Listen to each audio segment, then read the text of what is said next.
Do you ever wonder how things get their names? Some names make sense. Anyone can see why we call an eight-legged sea creature an octopus. However, other names make less sense.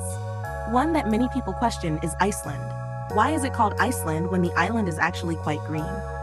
On that note, what about Greenland? Isn't most of that country covered in ice? So before we start, make sure to press the subscribe button and hit the bell icon for future video notification.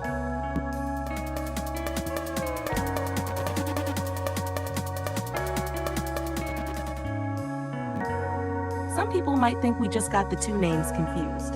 After all, the islands are close to each other. However, that isn't the case. The Vikings named both places. Normally, the Vikings named things as they saw them. For instance, when Leif Erikson landed in Canada, the first thing he saw was grapes growing on a vine. Looking at the vine, he named the land Vinland. So how did they come up with the names for Iceland and Greenland? In 850 AD, Nadodur was the first Viking to land in Iceland.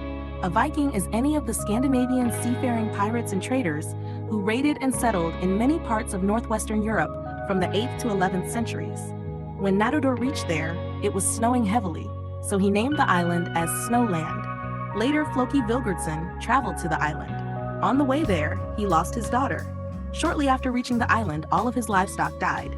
Sad and unsure what to do, the Viking climbed a mountain to think. From the top, he saw a bay full of icebergs. That's when he changed its name from Snowland to Iceland. The icebergs Vilgurdsson saw were not common in Iceland. Today, many people think they probably floated over from Greenland. Still, the name Iceland stuck.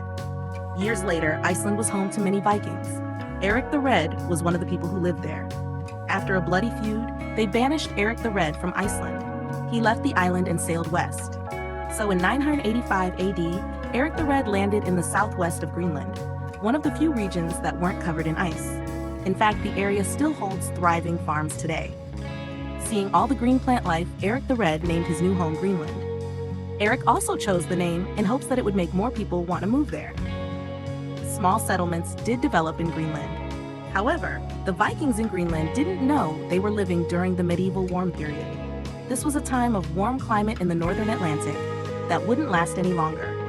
Around the year 1257, a volcanic eruption in Indonesia set off a little ice age. It made temperatures colder in both Greenland and Iceland. The change in Greenland was much more extreme than in Iceland. The island became colder each year. The Vikings tried to adjust to the new climate.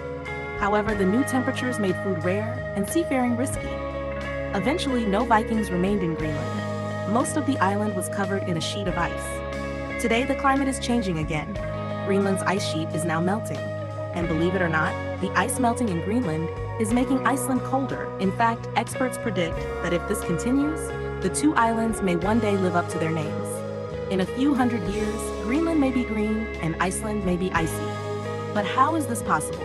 The melting ice is making the North Atlantic Ocean colder. This cold slows the Gulf Stream, which is an ocean current that brings warm water from the Gulf of Mexico all the way up to Iceland. With the stream slowing, warm water will not reach Iceland, and the island will begin to cool. This was the little story behind the names of Iceland and Greenland.